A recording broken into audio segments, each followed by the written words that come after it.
ಮನೆ ಮಕ್ಕಳಿಗೆ ಒಂದ್ ಸಣ್ಣ ಗಾಯ ಆಗಬೇಕಾಗಿದ್ರೆ ಮಗುವಿಗೆ ಎಲ್ಲಿ ಸೂಪರ್ ಸ್ಪೆಷಾಲಿಟಿ ಹಾಸ್ಪಿಟಲ್ ಇದೆ ಅಂತ ಹೇಳ್ಕೊಂಡು ಆಲೋಚನೆ ಮಾಡ್ತೇವೆ.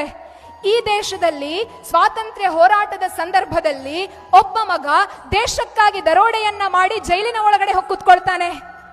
ಆ ಮಗನಿಗೆ ಗಲ್ಲು ಶಿಕ್ಷೆಯಾಗ್ತದೆ. ಆ ಮಗನನ್ನ ನೋಡಬೇಕು ಅಂತ ಹೇಳ್ಕೊಂಡು ತಾಯಿ ಹೊರಗಡೆ ಬರ್ತಾಳೆ. ಮಗ ಜೈಲಿನ ಒಳಗಡೆ ಇದ್ದಾನೆ, ಅಮ್ಮ ಜೈಲಿನ ಹೊರಗಡೆ ಇದ್ದಾರೆ. ಇಬ್ಬರ ನಡುವೆ ಇರುವಂತಹದ್ದು ಕೇವಲ ಕಂಬಿಗಳು ಮಾತ್ರ. ನಾಳೆ ದಿವಸ ಸಾಯ್ಲಿಕ್ಕೆ ಹೊರಟಂತಹ ಮಗನನ್ನ ಅಮ್ಮ ಬಂದು ನೋಡ್ತಾಳೆ.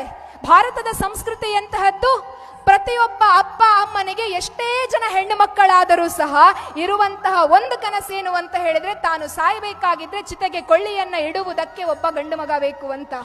ಆ ತಾಯಿ ತನ್ನ ಚಿತೆಗೆ ಕೊಳ್ಳಿಯನ್ನ ಇಡಬೇಕಾದಂತಹ ಆ ಮಗ ನಾಳೆ ದಿವಸ ಸಾಯ್ಲಿಕ್ಕಿದ್ದಾನೆ. ಅಂತಹ ಮಗನನ್ನ ನೋಡುವುದಕ್ಕಾಗಿ ಜೈಲಿಗೆ ಬರಬೇಕಾಗಿದ್ರೆ ಆ ಅಮ್ಮನನ್ನ ನೋಡ್ತಾ ನೋಡ್ತಾ ನೋಡ್ತಾ ಆ ಹುಡುಗ ಅಳ್ಳಿಕ್ಕೆ ಆರಂಭ ಮಾಡ್ತಾನಂತೆ.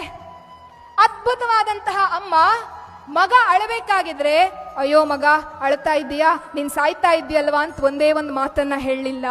ಅಯ್ಯೋ ಹೇಡಿಯಂತೆ ನೀನ್ ನಾಳೆ ಸಾಯ್ತಾ ಇದ್ದಿ ಅಂತ ಹೇಳಿಕೊಂಡು ಅಳುತ್ತಾ ಇದ್ದೀಯಲ್ವಾ, ನಿನ್ನಂತಹ ಹೇಡಿ ಮಗನಿಗೆ ನಾನು ಜನ್ಮ ಕೊಟ್ಟ ಅಂತ ಕೇಳ್ತಾಳಂತೆ.